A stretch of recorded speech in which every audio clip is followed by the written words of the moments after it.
Apocalipse capítulo 2, versículos 12 a 17. Versículo 12. E ao anjo da igreja que está em Pérgamo escreve: Isto diz aquele que tem a espada afiada de dois gumes.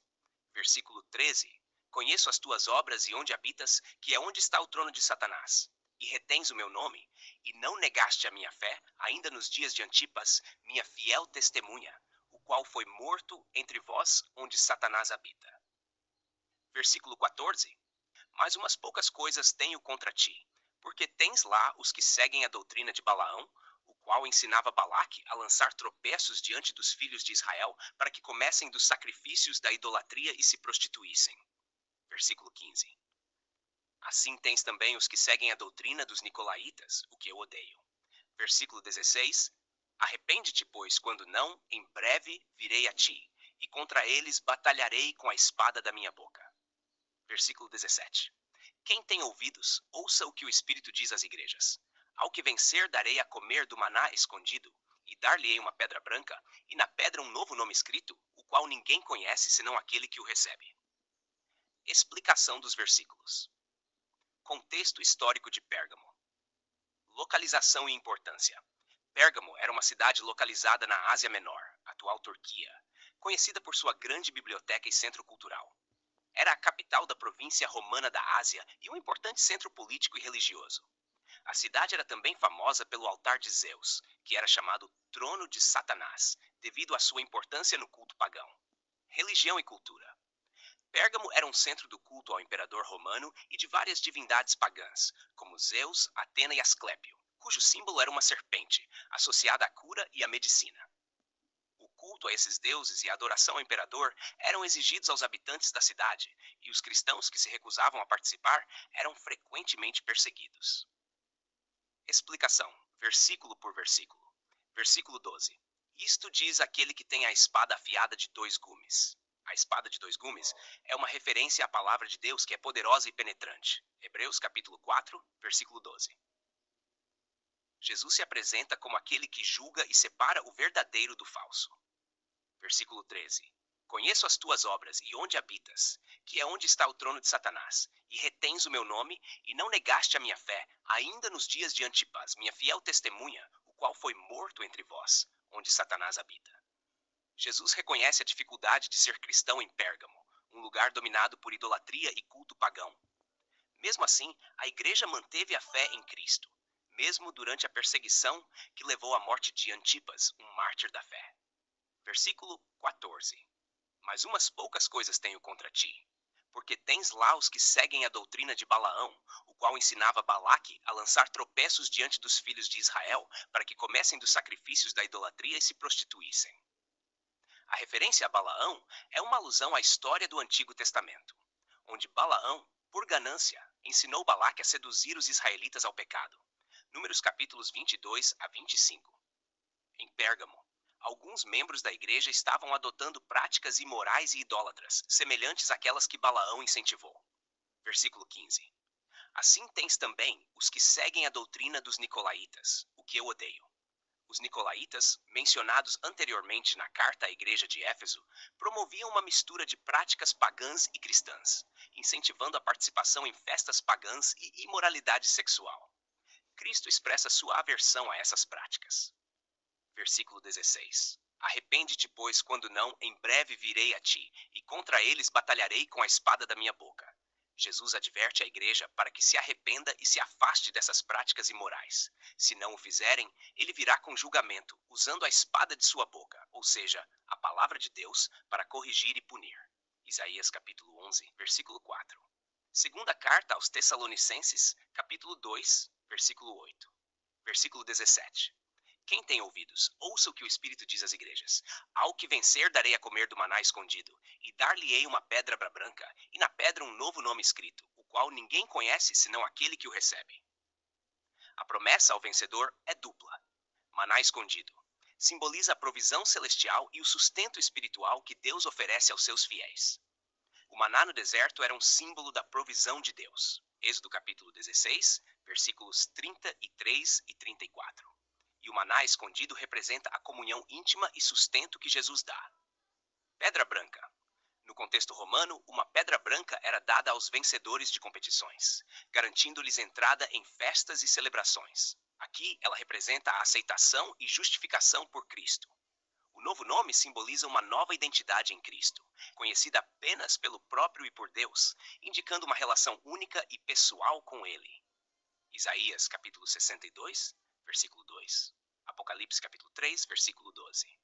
Aqui está um resumo de como a igreja se tornou romana, complementado por fontes históricas e versículos bíblicos. O surgimento do cristianismo em Roma. O cristianismo chegou a Roma ainda no primeiro século, possivelmente através de judeus convertidos que haviam viajado para a cidade. Roma, sendo o centro do Império Romano, atraiu muitos cristãos e, eventualmente, a comunidade cristã em Roma tornou-se uma das mais influentes do mundo antigo. Referências bíblicas. Romanos capítulo 1, versículo 7. A todos os que estáis em Roma, amados de Deus, chamados para serdes santos, graça a vós, e paz da parte de Deus nosso Pai e do Senhor Jesus Cristo. Paulo escreveu esta epístola à igreja em Roma, mostrando que já havia uma comunidade cristã estabelecida na cidade. Centralização da autoridade em Roma. A partir do segundo século, o bispo de Roma começou a ganhar preeminência entre os demais bispos do império. Isto se deu por vários fatores. 1. Importância da cidade de Roma. Como capital do império, Roma era uma cidade de grande prestígio e influência. Naturalmente, o bispo de Roma começou a ser visto como uma figura de autoridade. 2. Apostolicidade de Pedro e Paulo. A tradição cristã sustenta que tanto o apóstolo Pedro quanto o apóstolo Paulo foram martirizados em Roma. O bispo de Roma, por extensão, começou a ser visto como o sucessor de Pedro, o príncipe dos apóstolos. Referências bíblicas. Mateus capítulo 16, versículo 18. Pois também eu te digo que tu és Pedro, e sobre esta pedra edificarei a minha igreja, e as portas do inferno não prevalecerão contra ela. Este versículo tem sido interpretado pela Igreja Católica como uma justificativa para a preeminência de Pedro e, por conseguinte, de seus sucessores em Roma. Conversão de Constantino e o Édito de Milão. Um dos eventos mais significativos na história da Igreja foi a conversão do imperador Constantino ao cristianismo no início do século IV. Em 313, Constantino emitiu o Édito de Milão, que legalizou o cristianismo e pôs fim às perseguições. A partir deste ponto, a Igreja começou a receber privilégios imperiais, propriedades e uma posição de favor dentro do Império Romano. Esta aliança com o poder temporal foi um passo importante na formação da Igreja Católica Romana. Referências históricas.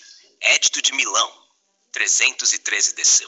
Este decreto legalizou o cristianismo em todo o Império Romano e marcou o início de uma relação cada vez mais próxima entre a Igreja e o Estado. O Concílio de Nicéia e a consolidação do poder. Em 325, o Concílio de Nicéia foi convocado por Constantino para resolver disputas doutrinárias dentro da Igreja, especialmente a controvérsia ariana. Este concílio foi um marco na centralização do poder e na definição da ortodoxia cristã, consolidando ainda mais a autoridade da Igreja centralizada em Roma. A ascensão do Papa. Ao longo dos séculos subsequentes, o bispo de Roma, agora chamado de Papa, começou a exercer uma autoridade cada vez maior. Durante a Idade Média, a aliança entre o papado e os reis europeus solidificou o poder da Igreja Católica. A coroação de Carlos Magno como imperador do Sacro Império Romano pelo Papa Leão III no ano 800 marcou o início de uma nova era de poder temporal para a Igreja. Adoção de práticas e doutrinas romanas. Com o tempo, a Igreja adotou diversas práticas que eram influenciadas por tradições pagãs romanas. Festividades pagãs foram cristianizadas e a estrutura hierárquica da Igreja foi moldada à semelhança do sistema político romano. O sincretismo religioso que caracterizou essa época foi um fator crucial na transformação da Igreja primitiva em uma instituição poderosa e complexa. Referências históricas. Fusão com práticas pagãs. A adoção de festivais como o Natal, originalmente uma celebração pagã do solstício de inverno, e a veneração de santos que lembrava o culto aos deuses romanos são exemplos de como a Igreja incorporou elementos do paganismo. Versículos bíblicos e reflexão. A Bíblia, especialmente nos livros de Daniel e Apocalipse, faz referências a um poder que surgiria, caracterizado por sua mistura de religião e política. Daniel capítulo 7, versículo 25. e proferirá palavras contra o Altíssimo, e destruirá os santos do Altíssimo, e cuidará em mudar os tempos e a lei. E eles serão entregues na sua mão por um tempo, e tempos e metade de um tempo. Este versículo é frequentemente interpretado como uma referência à autoridade que a Igreja Católica Romana exerceria, especialmente na Idade Média, quando tentou mudar leis e tempos religiosos. Apocalipse capítulo 13, versículos 1 ao 10. A besta que emerge do mar é interpretada por muitos estudiosos como representando o poder político-religioso que a Igreja exerceria. Conclusão. A transformação da Igreja Cristã em Igreja Católica Apostólica Romana foi um processo complexo, influenciado por fatores políticos, sociais e religiosos. A centralização da autoridade em Roma, a adoção de práticas romanas e a aliança com o poder temporal foram passos decisivos que levaram à formação da instituição que conhecemos hoje. Embora esta igreja tenha desempenhado um papel crucial na história do cristianismo, as Escrituras também alertam contra os perigos da corrupção e do poder temporal.